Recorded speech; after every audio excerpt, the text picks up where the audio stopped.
சீரியல்களின் full எபிசோடுகளை Sun டிவியில் ஒளிபரப்பான உடனே எக்ஸ்க்ளூசிவாக சன் நெக்ஸ்டில் மட்டும் ஃப்ரீயா பாருங்கள். எங்க கதிர் வந்துட்டான். மாப்ள, ஃபங்க்ஷனுக்கு எல்லாம் ஏற்பாடு பண்ணிட்டியா? எங்களுக்கு ஏதாவது வேலை இருந்ததுன்னா அதை பிரிச்சு கொடு மாப்ள, நாங்களும் ஹெல்ப் பண்ணுவோம்ல. உங்க அக்கறைக்கு ரொம்ப நன்றி மாமா. ஆனா நீங்க யாரும் எந்த வேலையும் செஞ்சு கஷ்டப்படவே தேவையில்லை. எல்லாத்தையும் நானே பாத்துக்கிறேன். நீங்க எல்லாரும் ஃபங்க்ஷன்ல வந்து நின்னாலே போதும். ரொம்ப சந்தோஷம். ஆனா என்னைக்கு எங்க ஃபங்க்ஷன்னு சொல்ல மாட்டியா? ஏய் ஆமா கதிர், எங்க ஃபங்க்ஷன் சொல்லாம எப்படி வந்து நிக்கிறது?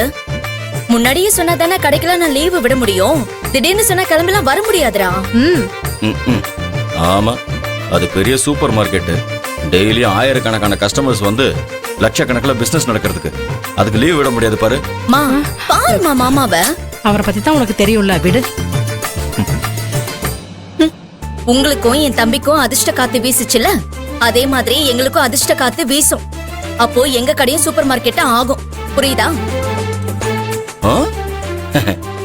ஆன பிறகு சொல்லு, நானும் 4 கஸ்டமரை உனக்கு பிடிச்சு தரேன். ஏங்க கொஞ்சம் சும்மா இருங்க. கதிரு, என்னைக்கு எங்க ஃபங்க்ஷன் வைக்க போற? முதல்ல அதை சொல்லு. ஃபங்க்ஷன் நம்ம கோயில தான் வைக்கிறோம். நான் எல்லாத்துக்கும் போய் பணம் கட்டிட்டு வந்துட்டேன். நம்ம போனா போதும். ஃபங்க்ஷனுக்கு தேவையான எல்லாத்தையும் அவங்க பக்காவா ரெடி பண்ணி வச்சிருக்காங்க. நமக்கு தேவையான பூஜை சாமான், ட்ரெஸ் எடுத்துட்டு போனா போதும். என்ன மாப்ள, ஃபங்க்ஷன் ரொம்ப கிராண்டா பண்ணணும்னு சொல்லிட்டு இருந்த, இப்ப கோயில்ல வச்சு பண்ண போறேன்னு சொல்ற? இந்த ஃபங்க்ஷனை கோவில்ல தான் வைக்கணும். அதுதான் ரொம்ப நல்லது. கோயில்ல வச்சா அத்தை கிராண்டா எப்படி நடக்கும்? கோயில் எல்லாம் கிராண்டா பண்ண முடியாதா என்ன?